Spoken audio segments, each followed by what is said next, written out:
All right, first guest up this morning, Speaker of the House Jason White joins us on Mornings with Richard Cross. Always a pleasure to see you. Good morning, Mr. Speaker. Good morning, Richard. How are you? Doing well, and appreciate you coming in today. I know you would like to make vacation plans, but it seems like you can't do that because you don't know what your schedule looks like over the coming weeks. It feels like at some point you're going to have to be back in the Capitol with all of your colleagues.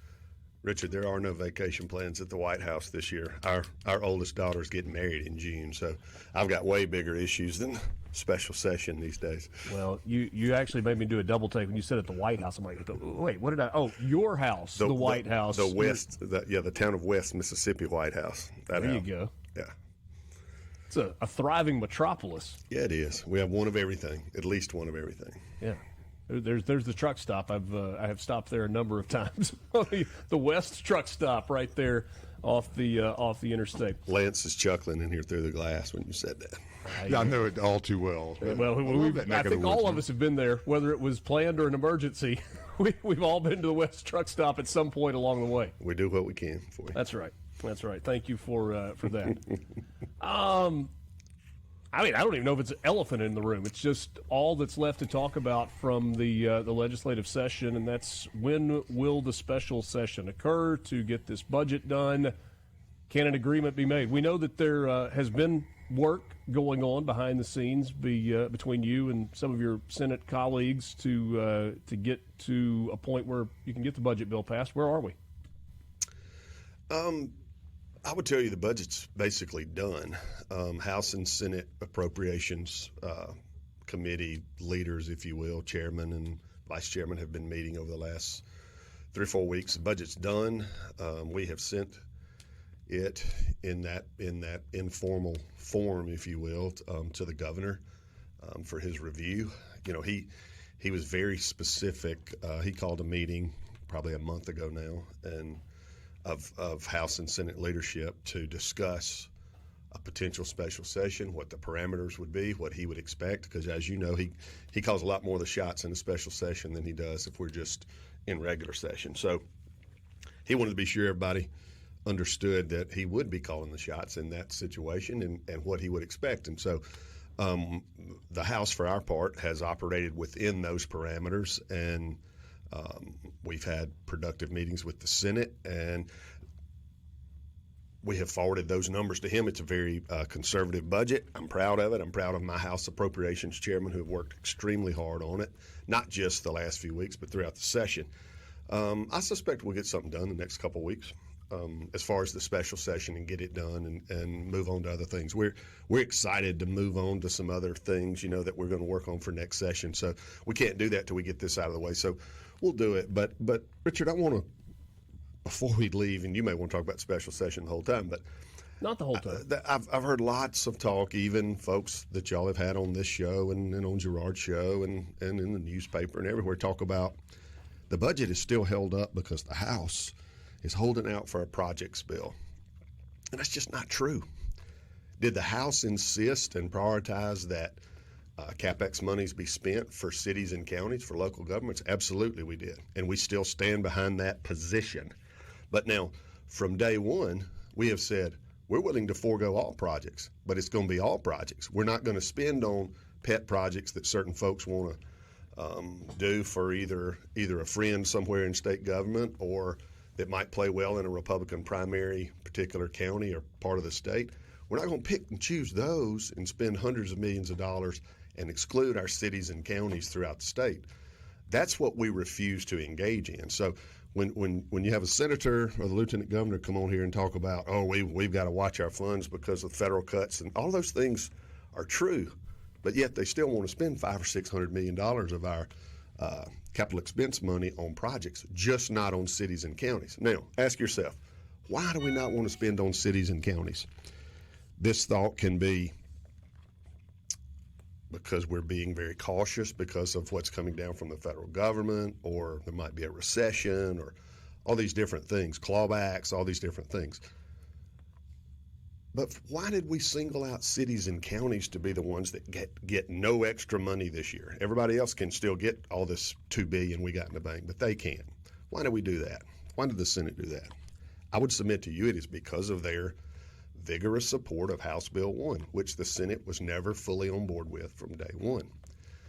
Now, would I be much of a leader if I said, okay, that's fine, we'll go along with y'all's plan and exclude them because they didn't go along to get along with establishment politicians who didn't want House Bill 1 to be a reality.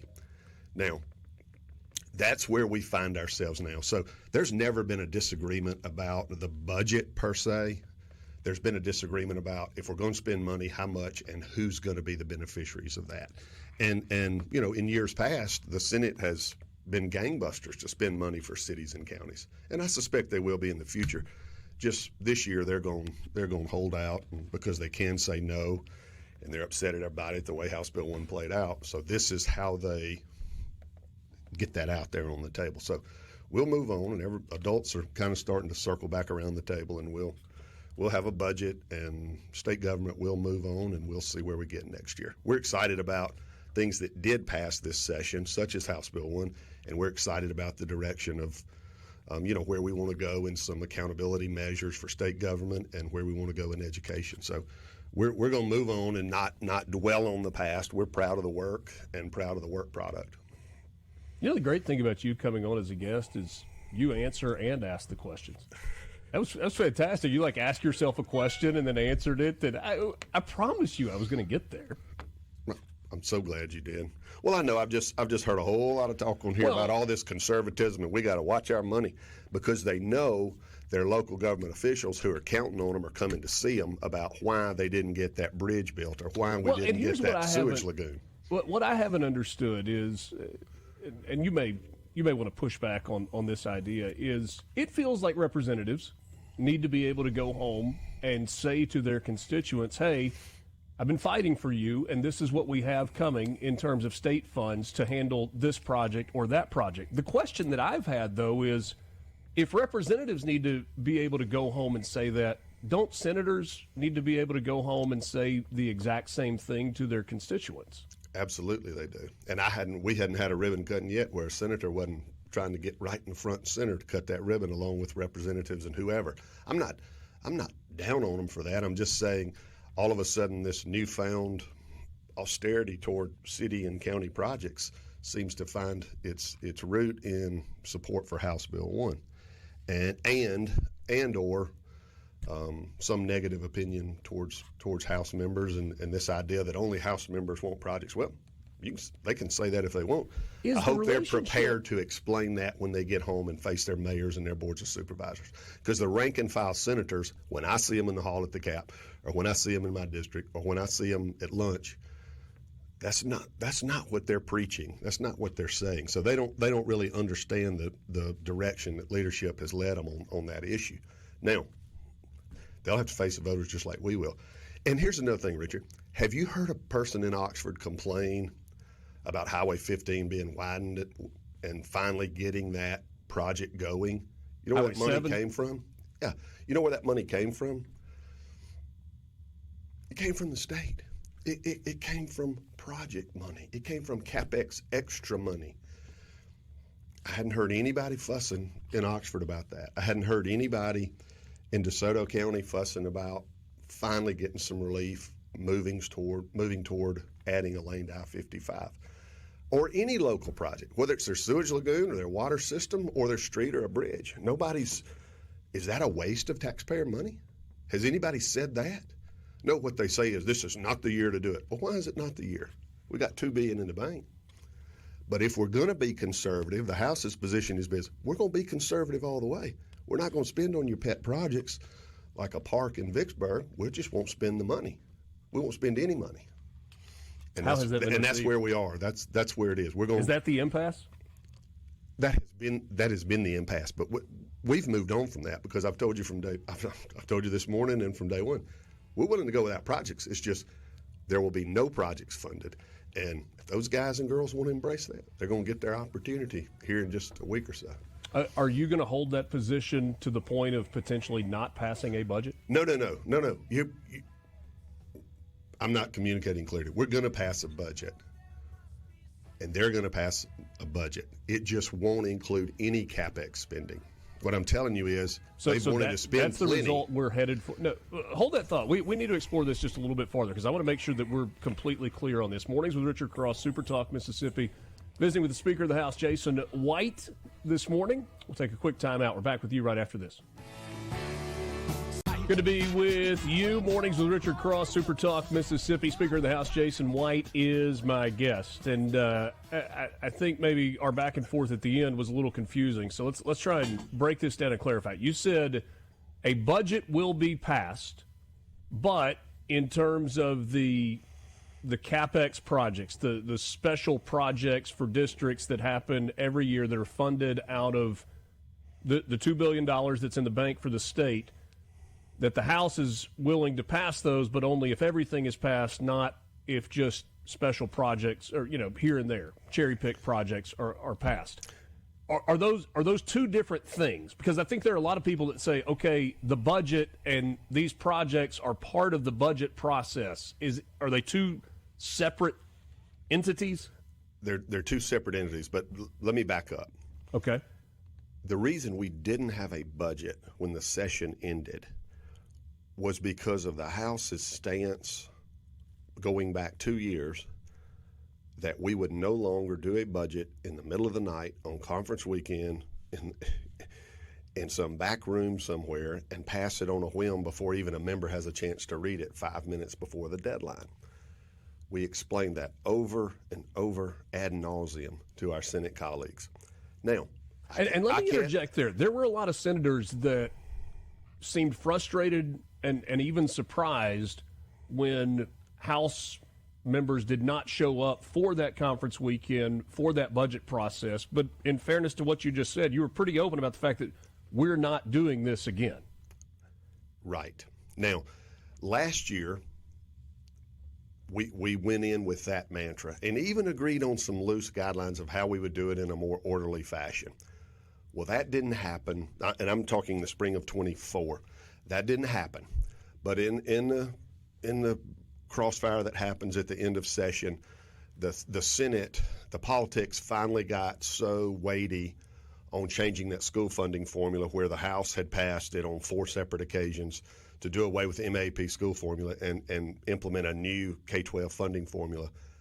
We were finally able, after the politics got so hot on the Senate, they caved and agreed to pass it. So in the spirit of that, we went ahead and did that last-minute budget thing to get everything done and get out of there. I told them that day and every day since then, we're not doing this again. We're going to do it orderly. It wasn't about the number. It wasn't about we had a difference in philosophy about what the number should be. It was about the process. Now, so nobody should have been surprised. Nobody should have been surprised. Did the rules that were adopted at the beginning of the 4-year session they don't mandate that you show up for conference weekend? Absolutely not. They don't mandate that you show up a single day. The rules that they talk about have a deadline. And true enough, the deadline for action is that Friday night at midnight and then that Saturday night at midnight. But my God, Richard, we've been there 90 days. What was wrong with the first 89 days? Why do we have to do it on the 90th day? I'll tell you why, because that's when the stuff gets slipped in and the deals get cut and members are tired of it, House and Senate members. And we're not going to do it. We're not going to do it again next year. If they refuse to do the budget early and in an orderly fashion, we won't have another one because we're not doing it. It wasn't about being there on conference weekend. My members actually love the work and love being there. Conference weekend is a tradition. We may be there next year on conference weekend working on general bills. We won't be there working on a budget in the middle of the night, not this year, next year, any other year. And it was not a surprise to them.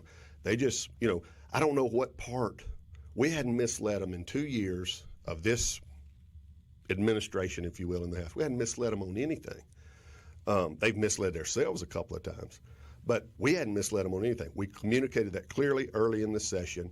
Now, that's why we didn't have a budget when session ended. But but separate from that, this year we'll take in about $7.7 billion. Our budget is about 7.1. So you bank about $500 million.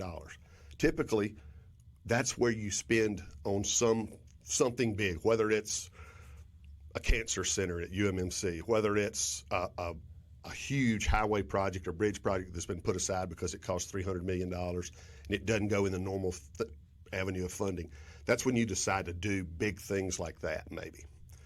Or maybe it's in a specific area of the state that hadn't been able to fix a road or a bridge because it's cost prohibitive. Or maybe it is an industrial park somewhere that we're trying to lift up that area and that there's a need there. And those things do get hashed out, if you will, at the end of session. And that's what they're referring to as special projects, that state money is spent on something that might be owned by a county or a city, such as a road or infrastructure or things like that. My point is simply, why single them out this year for no money? And they can deny the reason. It doesn't matter the reason. I think the real reason is they wanted to tell the House no to something, and that seemed to be the thing that got us. But my point is, the budget has never really been in doubt, and it's there. And we're willing to pass the budget. We will pass the budget probably next week or the next. He'll call us into special session, and we'll do it. But their claims of we don't want to spend any extra money, that's why cities and counties aren't getting any money, it's just not true. Will that ultimately get approved or not? It'll get approved. But the projects for not the budget, but all the project spending. No, they won't. That won't be spent this year. They've held the line on that. But what I'm telling you is, they hadn't cut out all projects, just city and county. They still want to spend $400, $500, $600 million just on specific pet projects here, there, and yonder, or throw $100 million at PERS when we have offered time and again for a dedicated stream of revenue to PERS, not political whims throwing $100 million or $200 million at PERS, which actuaries hardly even take into account. Yeah. They want to see a dedicated stream of revenue, and it's also what PERS retirees are asking for.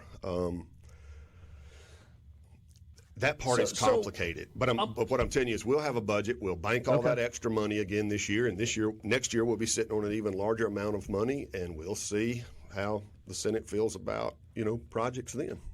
And in the meantime, lots of folks will suffer, but we'll sit on that money, and we can claim it's in the name of federal cuts. Here's another thing. The House is embracing the positions of a Trump administration and what DOJ has found and the cuts and the programs that they have found, whether it's waste and it should be stopped, the low-hanging fruit. We embrace that. We're not running around like the sky's falling saying, we got to replace that money. They've cut programs. If the feds have finally said that program is wrought with waste, fraud, and abuse, and we need to stop it, the last thing we need to do is throw state Mississippi taxpayer money at it, and the House is not going to do it. Visiting with Jason White, the Speaker of the House. I recognize I'm still relatively new to this arena, this political arena in the state of Mississippi, and in some ways it's an eye-opening experience. But I've been around enough legislators to know that away from the Capitol, and sometimes even in the Capitol, the rank-and-file members of the House and the Senate generally get along. They do. But there does appear to be a philosophical difference within leadership on the House side and the Senate side. Is that relationship, are those philosophical differences beyond repair at this point? I don't know. I don't know about that. I don't question anybody's philosophy on the other end of the building. Obviously, they're both, Republican supermajorities in both chambers, and same voters that vote for those folks vote for my House members. It is difficult, when we identify things that sometimes I have to question my political barometer, because I'm like, why is this getting 110 votes in the House and it can't even get a committee hearing in the Senate? Like, what is the deal? Whether you're talking about education freedom reforms, even, the bad word of mobile sports betting. I got tickled when I was driving in here this morning. It almost sounded like an ad for the lottery on this radio station. So I don't know how all of a sudden, we allow sports betting on property. I don't know why it's this terrible vice if it's on a phone somewhere when we know young men are doing it. I hadn't heard anybody. What's driving that? I would love to know. It passes overwhelmingly in the House multiple times. It's never had a vote in the Senate, even in committee. But again, I don't wake up every morning wanting to legalize mobile sports betting. I'm just saying that's a you ask about different, are they damaged beyond repair? I don't think that. I just think maybe we're just, they call us, they say we're wild on the House end of the building and that sort of thing. I think we're just very in tune with where most Mississippians are. They are right of center. They want common sense, conservative government, and that's what we've tried to deliver, not just the last 2 years in my speakership, but over the last 10 or 12, and they keep sending us back, and they keep sending more Republicans back. All right, so less with leadership, House and Senate, and more with Senate leadership and the governor's office. Is that relationship so far beyond repair that that's causing some of the opposition to bills that it seems like Republicans are for? I don't know. I'll let the Senate speak for their relationships with the governor and executive branch. We have a good working relationship with those folks. I'll let them address those issues. We're going to keep working on common sense conservative legislation. We're excited about the off season and what's to come with really taking a deep dive into PERS. Let's preview that on the other side of the break. Let's talk about what your agenda items are, the things that you're really looking to the 2026 session for when we come back. And we wrap things up with the Speaker of the House, Jason White, on Mornings with Richard Cross on SuperTalk, Mississippi. Always generous with his time, even if I don't tell him in advance, hey, we're going to hold you for an hour. Speaker of the House, Jason White. Maybe he just knows that at this point. Visiting. All good, Richard. Certainly do appreciate your time this morning and for you coming in studio. So we got a couple of minutes left, and as we look to 2026, knowing that a special session is coming, you say a budget's going to get passed. You say the spending piece of it is not going to happen. When we look to the 26 session, and I know it feels a little early, right? I mean, we're in mid-May, but we get from mid-May to January pretty quickly, and we also know that there was a lot of work that happened in what you called the off-season last year in terms of getting that budget bill ready to go, so you were able to roll out House Bill 1 just right out of the gate. What does that off-season look like this year in terms of priorities? Is school choice going to be the biggest conversation in the legislature in 2026? It'll probably be one of the loudest conversations because it's such a volatile and I don't think it should be, but for whatever reason in our state, and by the way, we are now surrounded by states that all have different versions of almost open enrollment where they can go to any school they want and the money follows the child. So we are surrounded. So like a lot of other things, we will be, close to one of the last to do it. But it still doesn't mean it's not time to do it. But I think that is part of an overall.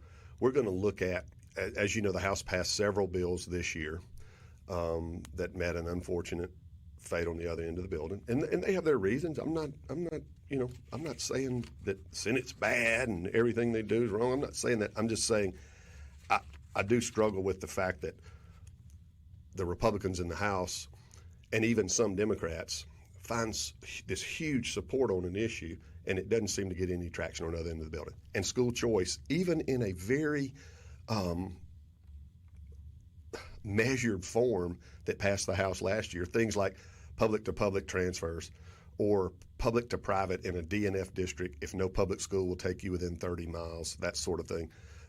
Tim Tebow Act, where homeschool kids could play at their local school district if they complied with all other rules and regs of that school district. Those things seemed like minor baby steps to maybe, let's just see what the appetite is. Let's see if we can get this right. You'll see those come back, but probably a more robust package. We anticipate that the Trump administration and the White House will be involved this off season, and we'll see where we get. The president has made that one of his priorities. He has. Education money may be tied specifically to that going forward. We're going to do all that we can. It's all of that is being pushed by President Trump. We are a ruby red state. We should be able to be part of that. Look, I get it with our complicated past as it relates to school integration and black and white and racial relations and all the things that centered around that.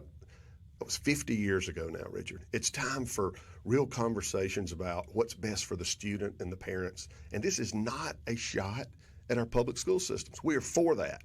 Most people prefer their local public school, and you won't see anything in coming out of House education that doesn't want to bolster that fully And I would fund it. argue that even parents of children in private schools would advocate for great public schools.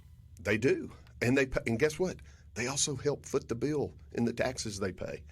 But we're going to work hard on an education package that focuses on that and have real conversations. What I have asked everybody to do, even folks that are against it 100%, please come and have a seat at the table and let's get it all out. And so that whatever comes out of those meetings, and we've been pretty, open and we've kind of telegraphed what we wanted to do the last 2 years. School funding formula 2 years ago. Tax reform last year. We didn't surprise anybody on those issues. It shouldn't have surprised anybody that those were passed early in the session and had a lot of support. We brought everybody in and trying to build that support. We're going to do that on education. We're going to work hard on PERS. We're going to form a select committee that's going to look really hard at what, if anything else, needs to be done in the PERS realm as we look at a dedicated stream of revenue and ways that we can help address that deficit. And we're going to work closely with the PERS board on that. We're going to continue our work on the revitalization of our capital city. That committee worked all summer and fall last year. We had 5 bills, I think, became law that the governor signed dealing with things, everything from panhandling to no camping in public spaces and regulating that, blighted property and tax incentives for folks to take over to buy some blighted property, get some tax credits and draw some investment there, those kind of things that actually kind of move the needle a little bit. And lastly, we're going to look really hard at early voting and ballot initiative. We're going to form a select committee and look at those as we also look at government Ballot efficiency. initiative. Yes. You think it's time we've passed it 3 to times. revitalize that conversation? We've passed it across the board? three times in the House, Richard. Maybe 4 times the charm.